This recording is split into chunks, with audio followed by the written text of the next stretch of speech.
दोस्तों एक बहुत ही ज़बरदस्त क्वेश्चन हमारे पास आया था मिस्टर आकाश सैनी जी का। आकाश सैनी जी ने हमसे एक बहुत ही अच्छा सवाल किया था जो ज़्यादातर इन्वेस्टर्स लोग के मन में होता है। बहुत सारे इन्वेस्टर जो लोग एसआईपी में इन्वेस्ट करते हैं, चाहे लमसम के माध्यम लमसम इन्वेस्ट करते हैं, मतलब म्यूचुअल फंड में इन्वेस्ट करते हैं, चाहे एसआईपी के माध्यम से हो या लमसम के माध्यम से, उनका मन में ना हमेशा ना कुछ डाउट बैठा रहता है इस मामले में। अब वो है कि क्या मैं जो म्यूचुअल फंड में इन्वेस्टमेंट कर रहा हूँ, चाहे वो एसआईपी के माध्यम से हो या लमसम के माध्यम से हो, क्या मेरा पूरा पैसा किसी भी सिचुएशन में डूब सकता है? क्या पूरा पैसा मेरा ज़ीरो हो सकता है किसी सिचुएशन में? क्या कोई ऐसा सिचुएशन भी हो सकता है कि मैंने जितना पैसा लगाया वो सब ज़ीरो हो जाए, पैसा पूरा डूब जाए, या पैसा इतना ज़्यादा मतलब आधा हो जाए कि मैं फिर वहाँ से रिकवर ना कर पाऊँ?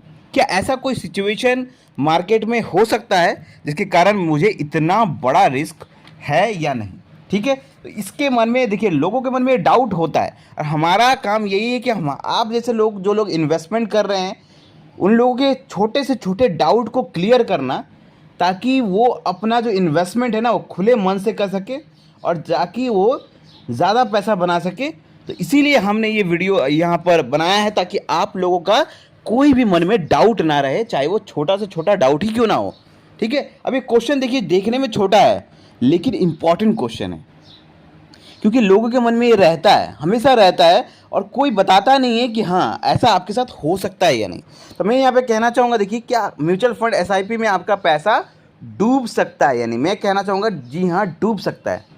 रिस्क यहाँ पर भी है, रिस्क यहाँ पर भी है, यहाँ पर भी आपका पैसा डूब सकता है, लेकिन इसमें सिचुएशन है एक।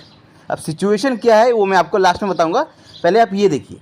जब आप किसी भी म्यूचुअल फंड में इन्वेस्टमेंट करते हैं, ठीक है, चाहे वो कोई भी फंड हो, तो आपने देखा होगा कि वहाँ पर जब आप उसकी होल्डिंग्स चेक करने जाएं, किसी चाहे स्मॉल कैप कैटेगरी में जाएं, चाहे मिड कैप कैटेगरी में जाएं, चाहे आप लार्ज कैप में जाएं, चाहे आप फ्लैक्सी कैप में जाएं, किसी भी कैटेगरी के म्यूचुअल फंड में आप इन्वेस्ट करिए, वहाँ पर आप चेक करिएगा। जब आप उसकी होल्डिंग्स चेक करेंगे तो देखेंगे बहुत सारे कंपनीज़ का लिस्ट रहता है वहाँ पर। कोई म्यूचुअल फंड 40 कंपनीज़ में इन्वेस्ट कर रहा है, उनकी होल्डिंग्स 40 कंपनीज़ में है। कोई म्यूचुअल फंड 50 कंपनी में, कोई तो 80, 90, 100 भी है। ठीक है, कोई 100 से ज़्यादा भी कंपनीज़ में इन्वेस्ट हो रहा है किसी म्यूचुअल फंड में। तो मतलब होता क्या है कि जो म्यूचुअल फंड कैसे काम करता है, वहाँ पर आप पैसा इन्वेस्ट करते हैं उनके फंड हाउस में। अब वहाँ पे जो एएमसी में इन्वेस्ट करते हैं आप, तो वहाँ पे एक प्रोफेशनल क्वालिफाइड एक फंड मैनेजर होता है, ठीक है, उनका। अब वो फंड मैनेजर क्या करता है, जो पैसा आता है उसको वो अलग अलग कंपनीज में इन्वेस्ट करता है, शेयर मार्केट के अलग अलग कंपनीज में इन्वेस्ट करता है। मतलब एक दो कंपनीज में इन्वेस्ट नहीं करता, 40, 50, 100 ऐसे कंपनीज में इन्वेस्ट करता है। जैसा उनका मैनेजमेंट रहता है उस हिसाब से वो इन्वेस्ट करता है। किसी कंपनीज में 40 है, किसी में 50 है, किसी में 20 भी है। मतलब उनके ऊपर डिपेंड करता है कि वो कितनी कंपनीज में इन्वेस्ट करें और कौन कौन से कंपनीज में इन्वेस्ट कर रहे हैं। तो होता क्या है कि वो क्या करते हैं कि अलग अलग कंपनीज में पैसा इन्वेस्ट करते हैं। तो इससे आपको क्या होता है ना, आपका रिस्क मिनिमाइज हो जाता है। कैसे मिनिमाइज होता है, आप समझ लीजिए, बाई चांस मार्केट गिर गया, ठीक है, किसी भी कारण से मार्केट गिर गया, क्रैश हो गया, तो एक चीज़ बताइए, अगर कोई फंड मैनेजर किसी फंड में अगर मतलब वो 50 कंपनीज में इन्वेस्ट करे, एग्जाम्पल के लिए मैं मान के चलता हूँ 50 कंपनीज में इन्वेस्ट किया है, ठीक है, तो 50 कंपनी में अगर कोई पैसा इन्वेस्ट किया है तो क्या 50 का 50 कंपनी से ही डूब जाएगा, गिर जाएगा, बर्बाद हो जाएगा? क्या ऐसा हो सकता है? अब क्योंकि देखिए, अब हम लोग शेयर मार्केट में जब इन्वेस्ट करते हैं तो हो सकता है कि हम लोग 2-4 कंपनी में इन्वेस्ट किए। अब 2-4 कंपनी हो सकता है बहुत खराब परफॉर्म किया या मार्केट गिर गया, तो हो सकता है पूरा ही गिर जाए और कंपनी बर्बाद हो जाए। लेकिन अब फंड मैनेजर क्या करते हैं, वो 1-2 कंपनी में इन्वेस्ट नहीं करते, वो तो एक साथ 40, 50, 100 कंपनी में इन्वेस्ट करते। तो क्या 100 का 100 कंपनी पूरा डूब जाएगा? ऐसा पॉसिबल नहीं है, पहला बात।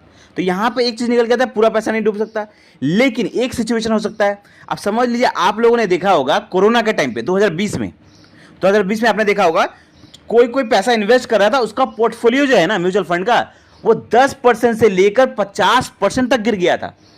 50% तक किसी का पोर्टफोलियो, मतलब आधा हो गया था लोग का पोर्टफोलियो। किसी का अगर पोर्टफोलियो 5 लाख रुपए का तो उसका 2.5 लाख का हो गया था, मतलब आधा हो गया था एकदम पोर्टफोलियो। लेकिन वहां पर अगर कोई पैसा निकाल लेता है, जब देख रहा है अरे मेरा पोर्टफोलियो एकदम गिर गया, मैं बर्बाद हो जाऊंगा, वहां पे कोई निकाल लेता है तो वहां पे वो लॉस खाएगा। वहीं पर अगर वो होल्ड करके रखेगा, क्योंकि वो जानता है म्यूचुअल फंड मार्केट आज गिरा है वो फिर बढ़ेगा, मार्केट कभी भी एक लाइन में मूव नहीं करता। आप कोई चार्ट देखिए, चाहे 10 साल का हो, चाहे 5 साल का हो, चाहे आप 1 घंटे का ही चार्ट देखिए ना किसी भी फंड का, आप जब देखेंगे तो मार्केट जो लाइन है ना कभी भी सीधा मूव नहीं करता। अप्स एंड डाउन, कभी गिरेगा तो कभी उठेगा भी। 2020 में देखिए कितना ज़्यादा गिर गया था, लेकिन फिर वहाँ से रिकवर किया ना। वहाँ पे कोई अगर पैसा इन्वेस्ट किया रहता, या वहाँ पे सिर्फ स्टे इन्वेस्ट रहता, पैसा निकालेगा भी नहीं, सिर्फ स्टे इन्वेस्ट रहेगा, तो उसको वहाँ से जो 50% गिरा है ना, वहाँ से उसको 200% का भी मुनाफा देखने को मिलेगा, अगर वहाँ पे इन्वेस्ट किए रहेगा या बने रहेगा तो, सिर्फ डर के पैसा नहीं निकालेगा तो यहाँ पर रिस्क किसका है? अब रिस्क पैमाना किसका है? रिस्क पैमाना उनका है जो लोग शॉर्ट टर्म इन्वेस्टमेंट विश्वास करते हैं। किसका पैसा जीरो हो सकता है? जो लोग शॉर्ट टर्म इन्वेस्टमेंट में विश्वास करते हैं। जैसे समझ लीजिए कोई ऐसे लोग भी होते हैं जो क्या करते हैं, म्यूचुअल फंड में इन्वेस्ट किया उन्होंने, शॉर्ट टर्म में पैसा लमसम डाल दिया, 2-4 महीना हुआ, थोड़ा प्रॉफिट हुआ, निकाल लिया, ठीक है। अब बाई चांस जो लोग ऐसा करते हैं कि मतलब इन्वेस्ट किया, 2-3 महीना बाद निकाल लिया या 6 महीना बाद निकाल लिया थोड़ा प्रॉफिट लेके, तो इस सिचुएशन में हो क्या सकता है? देखिए, सपोज करिए आपने जब इन्वेस्ट किया शॉर्ट पीरियड के, आपका इंटेंशन है कि आप शॉर्ट पीरियड में इन्वेस्ट करना चाहते हैं, तो आपने इन्वेस्ट किया वहां पर, समझ लीजिए आपने 1 लाख रुपए इन्वेस्ट कर दिया, लेकिन जब आपने इन्वेस्ट किया उस टाइम मार्केट अपने ऑल टाइम हाई पे उस टाइम चल रहा होगा, बाई चांस अचानक कोई कैसा मार्केट क्रैश आता है और मार्केट 50% गिर जाता है, जैसे कोरोना का टाइम पे हो गया, या कुछ वार छिड़ जाता है किसी बड़े जगह पे, या कुछ भी हो सकता है, मार्केट बहुत सारा अफवाह फैल सकता है, या कुछ र्यूमर फैल गया, मतलब कुछ हो गया जिसके कारण मार्केट पूरा 50% गिर गया। अब आप वहां पे होगा कि आपने टॉप पे बाई किया, वहां पर मार्केट पूरा गिर गया, आपका पैसा पूरा आधा हो गया, वहां पर आपको नुकसान हो सकता है, वहां पर आपका पैसा डूब सकता है। अब वो आपका इंटेंशन है मैं तो शॉर्ट पीरियड के लिए किया है, अब आप वहां पर डर के पैसा निकाल लेंगे, आपका पैसा पूरा आधा हो गया, आपने लॉस खा लिया। यहां पर उनका लॉस है जो शॉर्ट पीरियड के लिए इन्वेस्ट करे। वहीं पर अगर आपने इन्वेस्ट किया और आप स्टे इन्वेस्टर रहेंगे, देखिए म्यूचुअल फंड इन्वेस्टमेंट क्या है ना, ये आपको शॉर्ट पीरियड के लिए नहीं है। अगर आपको शॉर्ट पीरियड में पैसा बनाना है, आप स्टॉक मार्केट में जाइए, आप ऑप्शन ट्रेडिंग करिए, आप क्रिप्टो करेंसी में इन्वेस्ट करिए। और शॉर्ट टाइम में पैसा आपको पैसा बनाना है, क्रिप्टो करेंसी में जाइए, आप स्टॉक मार्केट में जाइए। लेकिन अगर आपको बड़ा पैसा बनाना है, कंसिस्टेंट पैसा बनाना है, तो उसके लिए म्यूचुअल फंड है। म्यूचुल फंड में मैं हमेशा कहता हूं एक ऐसा क्रिकेट मैच है जिसकी पिच पर आप जितना ज्यादा देर तक टिके रहेंगे ना, पैसा बनाने के चांसेस उतना ज्यादा रहेंगे। यहां पर आपको T20 नहीं खेलना है, टेस्ट मैच खेलना है। एक आप अनुमान लगाइए, जब अगर आप 8 साल या 8 साल से ज्यादा तक टाइम तक इन्वेस्टेड रहते हैं ना, वहां पर आपको कंपाउंडिंग होने का फायदा मिलता है। म्यूचुअल फंड में लोग इन्वेस्ट क्यों करते हैं? कंपाउंडिंग का बेनिफिट देखने के लिए इन्वेस्ट करते हैं, क्योंकि यहाँ पे पैसा जो होता है ना, 8 साल के बाद एक जबरदस्त आपको कंपाउंडिंग का मैजिक देखने को मिलता है। तो अगर आपको कंपाउंडिंग का मैजिक चाहिए, बड़ा पैसा चाहिए, मोटा पैसा चाहिए ना, तो आप लंबे समय तक इन्वेस्ट करें। शॉर्ट पीरियड के लिए म्यूचुअल फंड है ही नहीं भैया। अगर आपको बड़ा पैसा बनाना है तो यहां पर आपको लंबे समय के लिए इन्वेस्ट, कम से कम 8 साल से उस ज्यादा पीरियड के लिए इन्वेस्ट करिए, कंपाउंडिंग का मैजिक देखिए, तब आप देखिए कितना बड़ा पैसा आपको बना के देता है म्यूचुअल फंड।